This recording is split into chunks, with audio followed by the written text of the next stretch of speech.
জিনিসটা যে গরিব মানুষ যারা চালাচ্ছে তাদের উপরেই বারবার প্রেশার আসে, কিন্তু যে বড় যারা ইম্পোর্ট করতেছে, যারা বিদেশ থেকে নিয়ে আসতেছে ইম্পোর্ট করে, তো বাংলাদেশে তৈরি হচ্ছে না।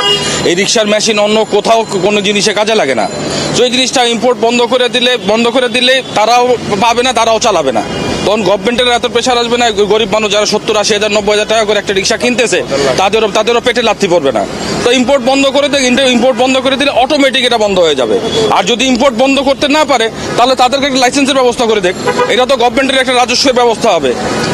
যে পরিমাণ ঢাকা শহরে যে পরিমাণ অটো রিক্সা চলতেছে, এই পরিমাণ যদি সিটি কর্পোরেশন কোনো লাইসেন্সের ব্যবস্থা করে তাদেরও আয়ের উৎস হবে, গভর্নমেন্টের একটা টাকা পাবে। এটা অবশ্যই খারাপ, এটা হলো অবশ্যই খারাপ। এখানে এই 15 নম্বর বলেন, জিগাতলা বলেন, এই এলাকায় মিনিমাম প্রায় 10-15 হাজারের উপরে রিক্সা চালক আছে, আরো বেশি আছে। এর মধ্যে প্রতিবন্ধী আমরা মাঝে মধ্যে দেখি, তো তারা কি করে খাবে?